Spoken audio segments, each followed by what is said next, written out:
Sometimes one conversation can give you insight. Sometimes three conversations held side by side give you a map. Because different guests speak to different parts of us. One shows us how we show up, one shows us the story we live inside, and one shows us the perspective we practice. Welcome back to the Emotional Fitness Gym podcast. I'm Brent Lindsay, And I'm Valerie Andrews. and the show promises to stay steady, moving people from reactive survival to self-led performance, deeper connection, and a purpose-aligned life through emotional fitness training. And today we're doing something just a little bit different. We're slowing down and reflecting on three guest conversations: Melissa, Daniel, and Alicia. And we're looking at what each of them actually gave the listener. Yeah, like one safety note, like once in a human way. This is education and coaching conversation, not therapy. If anything feels heavy for you, just pause and take care of yourself. And consider reaching out to a qualified professional or trusted support. And why this matters now: a lot of people listen to good conversations, they feel inspired for a moment, and then move on without integration. Which means they collect insight, but they don't build capacity. And this show is not here to create more content noise. It's here to create reps that are practical, repeatable, and emotionally useful reps. So today is about integration. What did Melissa really teach us? What did Daniel really teach us? And what did Alicia really teach us? And how do those lessons connect back to emotional fitness, self leadership, and psychosocial and psychological safe cultures and environments? And we're going to keep using the same scaffold that sits underneath the show. What is the insight? What pillar does it connect to? And what is the gym rep people can actually practice this week? Because that's where real change happens, not in admiring the idea, in actually training the muscle. So let's set up the frame. Melissa, Daniel, and Alicia each came through a different doorway. Melissa gave us a doorway through behavior, state, and the energy we bring into the room. Yeah, and Daniel gave us a doorway through identity, adversity, brotherhood, and the stories people live inside until life forces them to change. And Alicia gave us a doorway through gratitude, emotional honesty, and a perspective practice that moves across the past, the present, and the future. Three guests, three angles, but the thread is one thing: emotional fitness changes how we live, how we lead, and how safe we are around others. So important. So let's start with Melissa. What really stood out to me in Melissa's conversation was how clearly it pointed to state, not just what you say, but what you bring.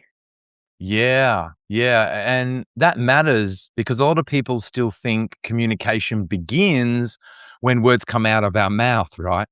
Yeah. And when actually communication begins much earlier than that. It begins in your nervous system, in your pace, in your tension, in your presence, and in your energy. Mm. And what I love about Melissa's lens is that it cuts through performance, it cuts through polish, and it cuts through the version of ourselves we try to present to the world. Yeah.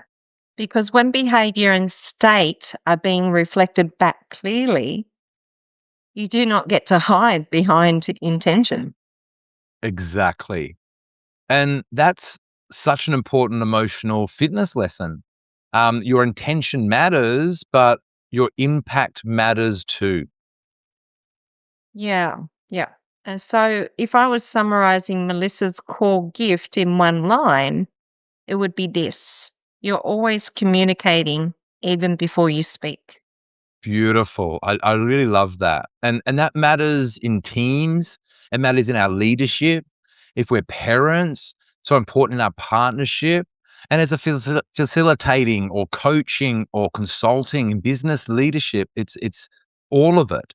Because people are responding to more than your words. They are responding to the field you create. Mm, exactly. Which is why her work really brings people back to self awareness in a lived way. It's not theoretical awareness, it's emotional and embodied awareness. So, what is actually happening in me right now? And I think a lot of listeners will recognize this. There are times where you walk into a room saying all the right things, but your body is carrying urgency, frustration, or control, and disconnection, and people feel that, and we all have felt that. Yeah, 100%. And even if they can't give it a name, there is that feeling there. Yeah, even if they cannot name it, and that's why Melissa's insight was so powerful, is so powerful. It asks us to take responsibility for the unseen part of communication and not just the spoken parts. Yeah. So let's turn that into a gym rep. For me, Melissa's gym rep is simple.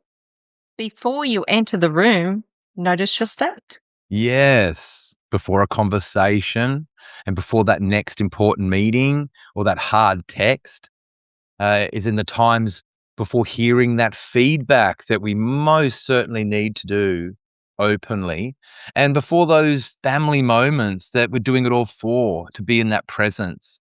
We just need to pause and ask, what am I bringing in with me? Yeah. And the questions you can ask yourself, like, am I bringing calm? Am I bringing pressure? Mm. Am I bringing fear? And am I bringing the need of control to control the outcome? You know, or am I bringing steadiness, clarity, and genuine presence? Yeah, and that's the rep, or and that's the sort of matters most strongly for me. I guess it stands out the most, and is the pillar of flexibility. It's sort of emotional flexibility, because emotional flexibility is not pretending you feel nothing. It is noticing what is happening in you and choosing how you will show up, rather than just dumping your state into the space and on people. Yeah, correct. And that's such a clean definition. The ability to feel what you feel and still bring responsibility. Wow. Yeah, exactly. That's it's a stretch where we can do it. And awareness is this 99% of the journey. Mm, Now, Melissa's rare trains that trains that it trains awareness before reaction, mm. and those alone changes the outcome. Yeah, 100%. Yeah. And it also changes trust because people feel safer around someone who is aware of their state and what they are bringing. Yeah, yeah, and we come back to that when we talk about psychosocial, our psychological safety, Mm. because that is a huge part of the bigger picture. Yeah, yeah. But let's keep the rep practical.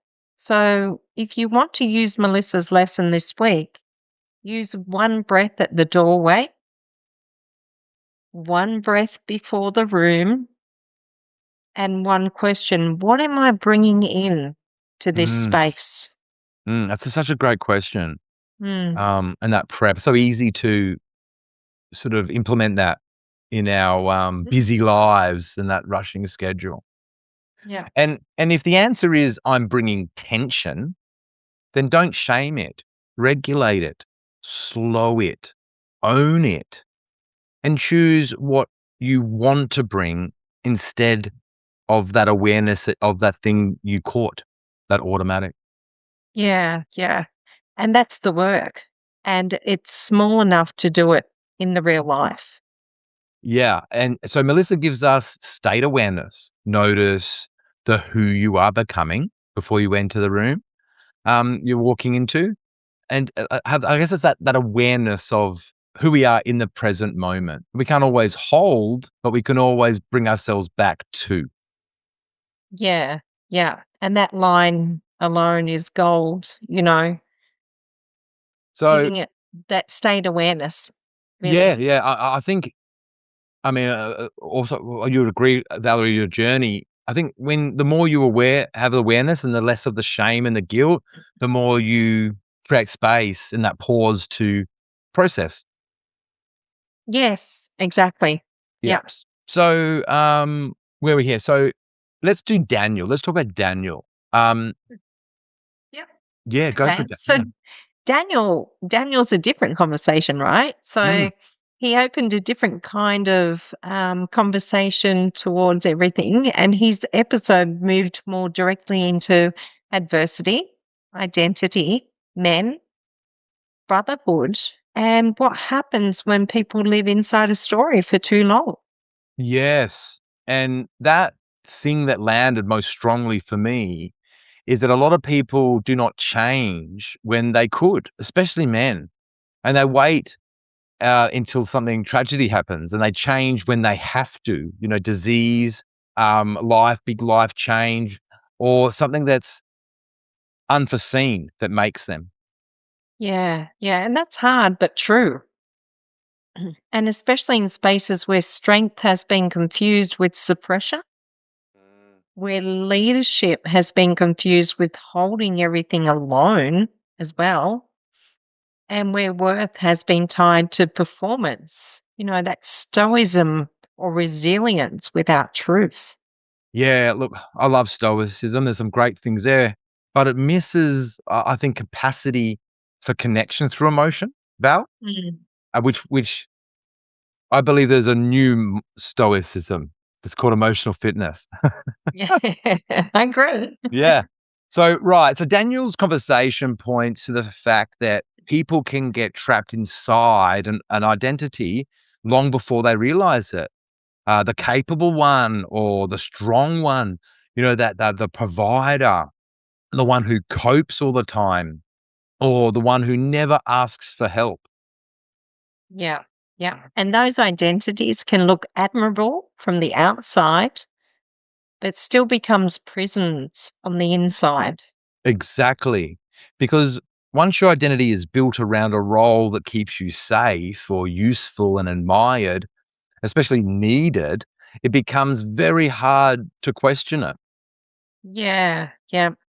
And I've seen myself in this space alone. So I know exactly what Daniel's talking about when he did this episode. So if I was putting Daniel's core contribution into one line, I would say this: if you don't question the story you're living inside, life will eventually question it for you. Yeah, it reminds me of our mentor Joe Pane when he says, "If you," what does he say? He goes, because if you don't shake life, life will shake you." Well, I think I got it wrong there. Um, Yeah, but it's talking about making uh, clean uncertainty instead of and moving through uncertainty instead of, and if you don't create new uncertainty, healthy uncertainty and challenge and adventure, life will give it to you. Um, yeah, 100%. No, I had a really good example of this morning, actually, because I'd had a previous back injury. I had a fall. So I'm very cautious when I go for a jog or a walk and where I go, and decided to do the tracks today. So they're going downhill. And I looked at this hill And I was nearly going to stop, and I paused and I thought, what am I doing? I've just got to go through this. And I did it, So I focused for that sheer moment of, oh, I knew what happened to me in the past. I'd had a fall, I'd had an injury, but I switched it really quickly and then went down the hill and didn't have a fall. Oh, that's So amazing. it was that moment of uncertainty turning like straight into it of, okay, yeah, I've got to go through this. And that's where we can create that healthy uncertainty in our life in what we're doing as well. Oh, I love that, Valerie. And then here we go. We find the pause in that moment. Here's the war coming into use. In that moment, she didn't sit in the future or the past. She just paused and shuffled it up and pressed play. And Yeah. oh, it's Yeah. amazing. It's amazing. So let's look at Daniel, what he was saying, like that the life will eventually, the question it for you. Um, Yep. and that is such an EFF, emotional fitness formula identity conversation. Identity is the top of the pillars because identity is the internal blueprint that drives our behavior. We act in line with who we believe we are, even when that belief is outdated. Yeah. Yeah. Which is why some people cannot rest because the identity says rest is weakness. So some cannot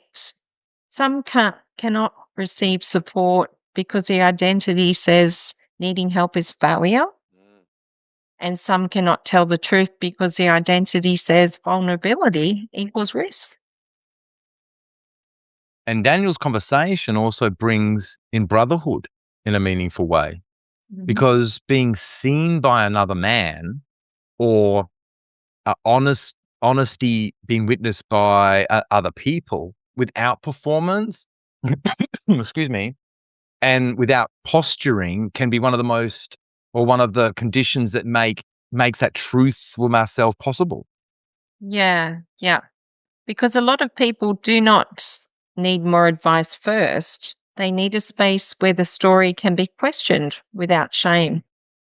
So Daniel's gym rep for me is this: name the story, then question it. Yeah. And the questions you could ask is, what story am I living inside right now? What have I accepted as just who I am? Mm, And what belief about myself is shaping the way I show up under pressure? good questions.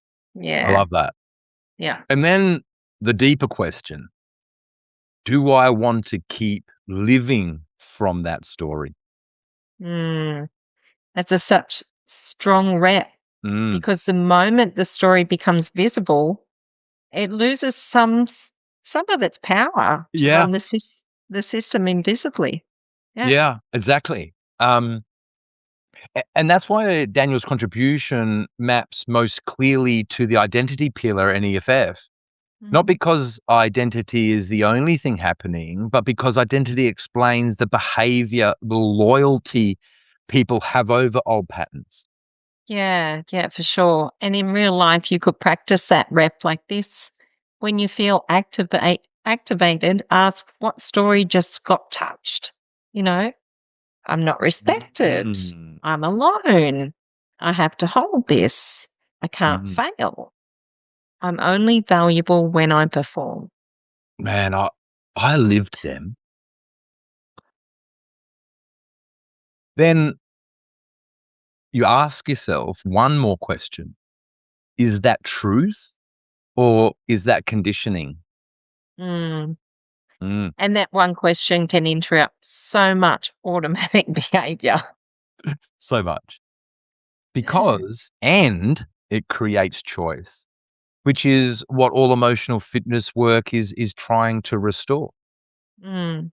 So Daniel gives us identity inquiry. Question the story before crisis has to do it for you. Beautifully said. Now, Yeah. let's bring in Alicia. Yeah. Alicia brought a different texture again. Mm, There was a softness in her work, but not a weak softness, a mm, grounded one. Yeah, yeah, I love that. I love Alicia. I'm ever so grateful for Alicia. And what matters most to me in her story is that she was very clear about something important. Gratitude is not a bypass, especially when it's built on truth. Yeah, exactly. She did not say just be grateful either Mm.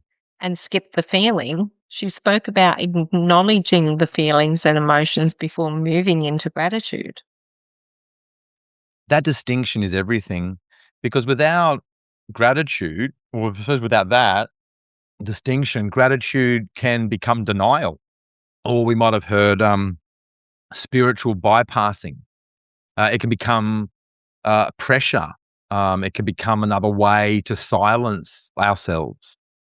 Yeah, yeah.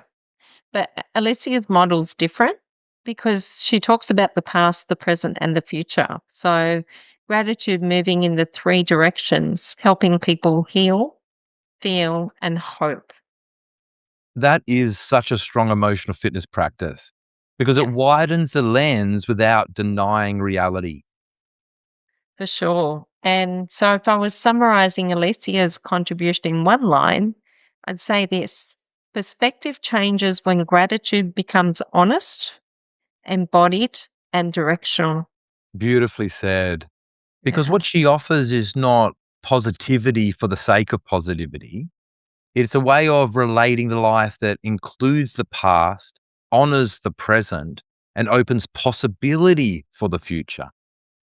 Yeah, and that's why it feels emotionally mature as well. Mm, It's not flattening the pain, it is giving pain context. exactly. And in the emotional fitness formula language, that maps most clearly to perspective. The ability to see beyond the first story without bypassing the emotion. Yeah, for sure. So, Alicia's gym rep is already beautifully formed. A simple 3-step gratitude practice: one gratitude from the past, one gratitude from the present, and one gratitude for the future. Mm, I love that. Mm, And I want to underline the order around that. Acknowledge the feeling first, before, especially before, and then move into gratitude. yeah, yeah, because that keeps the practice honest. You're not pretending Mm. and you are orientating it. And that can look very simple in real life. Past, what has shaped me, supported me, and taught me. The present, what is here right now that I can genuinely appreciate. And our future, what am I willing to trust, grow toward, or hold hope for? Yeah, yeah. And this is such a powerful reset as well, especially when someone's stuck in tunnel vision. Exactly, because under Mm, pressure, our perspective narrows. We go threat first, story mm. first, or fear first. And Alicia's practice helps widen the lens again. Yeah, Mm. which means it doesn't just change the mood, it changes the meaning, Yeah. So, and yeah, meaning changes the behavior. yeah. It's like every time, right? Yeah, Awareness. So, Alicia gives us perspective, I guess perspective practice. yeah, Feel it honestly, then widen the frame. yeah. And Mm. again, small enough to use in real life. That matters. Always. If it cannot be used in real life, it is not yet a gym rep. Yeah. So now let's put all three beside each other. Mm. Melissa gives us state awareness. What am I bringing into the room? And Daniel gives us identity inquiry. What story am I living inside? And Alicia gives us perspective practice. What can I honor, recognize, and hope for I suppose, access across past, present, and future? Mm. Yeah. And the beautiful thing is, those are not random tools, they actually form a sequence. Yeah. First, notice your state. And second, question the story underneath it. And thirdly, widen your perspective so you can choose your response more consciously. Yeah. And that sequence is self leadership in action. Exactly.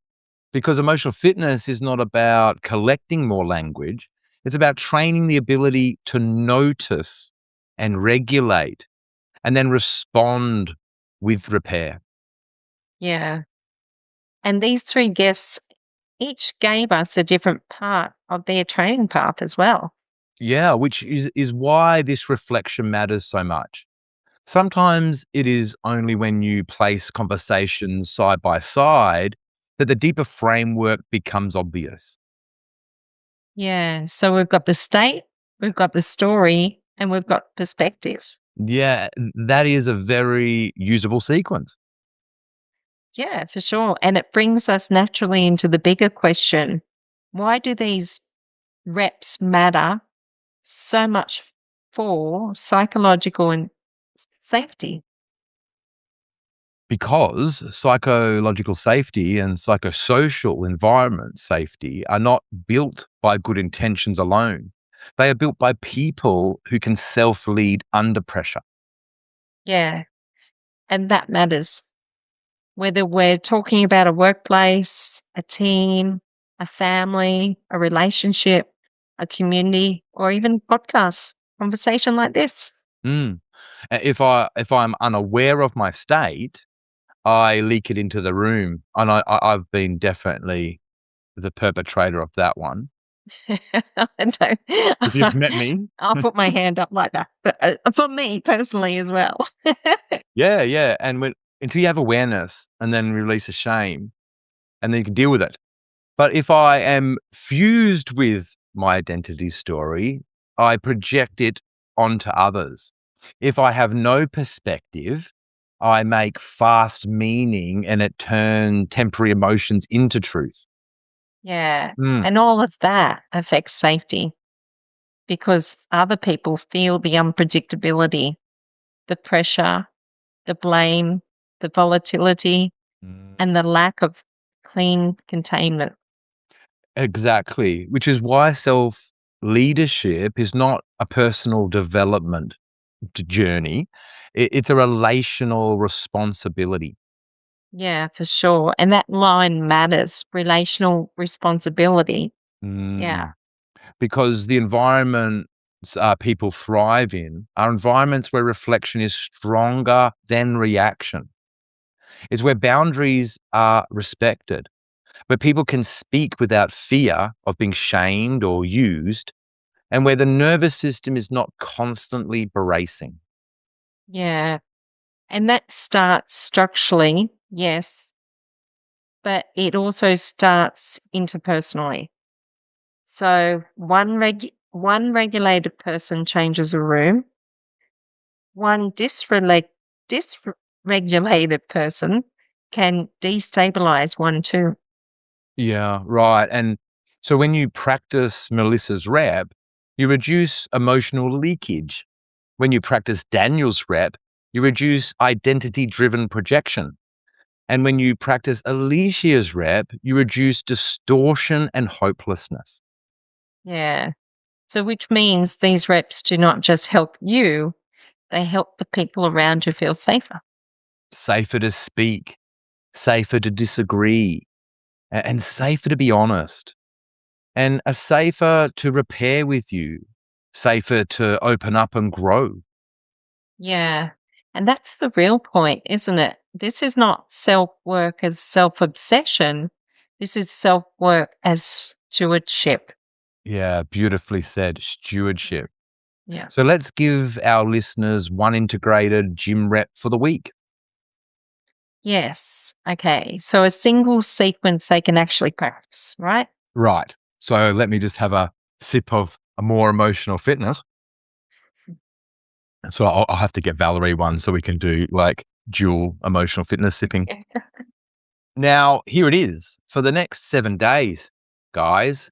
Use these 3 step once rep per day or in one meaningful moment. Step 1, pause and notice your state. What is happening in my body right now? And what am I bringing into this interaction? And step 2, name the story. What story is activated in me right now? What identity reflex just got triggered? Yeah. And step 3, practice perspective. After acknowledging the feeling, name one gratitude from the past, one from the present, and one for the future. State, story, and perspective. And then one final question. What would the most self led version of me bring into this environment right now? That's a serious rep there, Valerie. I And know, right? it's still simple enough for us to do Yeah, which is exactly what we want. Simple, practical, and repeatable. because small reps done consistently change leadership. They change relationships and they change our environments faster than any big breakthroughs people never integrate ever will. Yeah. And that's the gym. So let's land it with the listener's reflection. So, question 1, which of the 3 reps do you avoid most? State awareness, identity inquiry, or perspective practice? And what does that avoidance cost you? Mm, with a bit of pause of honesty in that one. Yeah. Question 2, what story tends to run you most under pressure? And how does it affect the safety of the spaces that you lead and live in? Mm, yeah. And question 3, what would change in one important relationship, team, or environment if you became more self led before you became more vocal? Wow. Mm, that one's for me. Now, let's recap. And there was a bit of my emotional flexibility and being completely radically honest. And the reason why my changes happened in other people's eyes is I had to hit myself over the head with that honesty. And that's what all this emotional flexibility and what these little gym reps can do for people. Identity, gratitude of where you are and what you are and what you've got, and about yourself and your leadership and how you're showing up. So let's recap exactly 3 takeaways, one micro action. Okay, so takeaway 1, Melissa reminds us that our state is already communicating before we speak. And takeaway 2, Daniel reminds us that identity stories shape our behavior until we question them consciously. Yeah. And takeaway 3, Alicia reminds us that perspective can widen through honest gratitude. That Mm. includes the past, the present, and the future. And a micro action. For 7 days, practice the 3-step sequence once a day. Notice your state, notice your story, and widen your perspective. Yeah. Yeah. And if you miss a day, that's not failure. Mm. That's just feedback. So just come back to it. The gym is always here. Always here. So here's your call to action and our closing statement.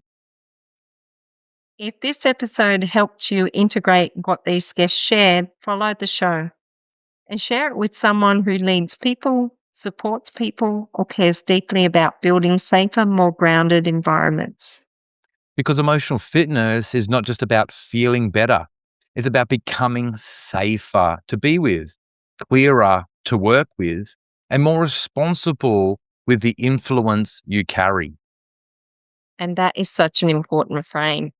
And if one of these 3 reps landed more strongly for you than the other, start there. You don't need to train everything at once. You need one honest rep done consistently. Yeah. So remember, Melissa gave us a state, Daniel gave us a story, and Alicia gave us this perspective. And together, they give us a pathway back to self leadership. Yeah. So take a breath. And we'll see you in the gym. Bye for now. Bye for now. for